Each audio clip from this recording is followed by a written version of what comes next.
అందరికీ నమస్కారం అండి. ఈరోజు పంచతంత్రం దాంట్లో మిత్రభేదంలో మూడో కథ ఆషాఢభూతి కథ. అనగనగనగా ఒక దేశంలో దేవశర్మ గారని ఒక సన్యాసి గారు ఉన్నారు.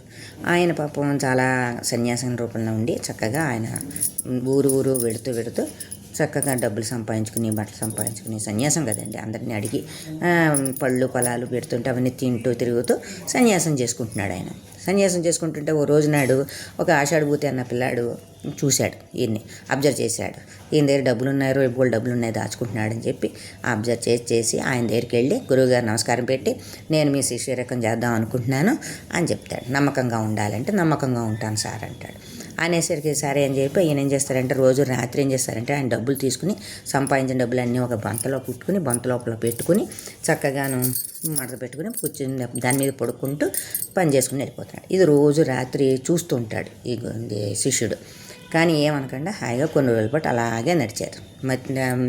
గురువు గారికి శిష్యుడి మీద నమ్మకం కూర్చుని ఒక ఊరు వెళ్తున్నాడు. ఆ రోజు రాత్రి వెళ్తూ ఒక అరుగు మీద పడుకుని అమ్మన్నాడు పొద్దున్నే ఆ ఊళ్ళోనేమో నది స్నానం చేయాలని చెప్పి శిష్యుడికి చెప్తే గురువు గారు ఓకే అన్నాడు. సరే అని పొద్దున బయలుదేరి బొంతను సంకలో మడత పెట్టేసుకుని సంకలో పెట్టుకుని గురువుగారు వెళ్తున్నారు. వెనకాలే ఆషాఢభూతి శిష్యుడు వెళ్ళేసరికి నదిలో స్నానం చేస్తుంటే ఆ నదిలో స్నానం చేయడానికి దిగే ముందు శిష్యుడికి ఇస్తాడు. నమ్మకం కుదిరింది కదా, అందుకని అబ్బాయికి చేతికి ఇచ్చి నువ్వు ఇక్కడే ఉండు, ఈ బొంత పట్టుకుని ఉండు, నేను వస్తాను, నేను స్నానం చేసి వస్తాను, అప్పటి వరకు ఇక్కడే ఉండు అంటాడు. అలాగే గురువుగారు అంటాడు. అలా గురువుగారు అని చెప్పి అనేసరికి సరే ఈ లోపల స్నానం చేయడం ఒక ములుగు చూసేసరికి గట్టి మీదే ఉన్నాడు పిల్లాడు. అమ్మయ్య పర్లేదులే అనుకుంటాడు. మళ్ళీ రెండో ములుగుతాడు.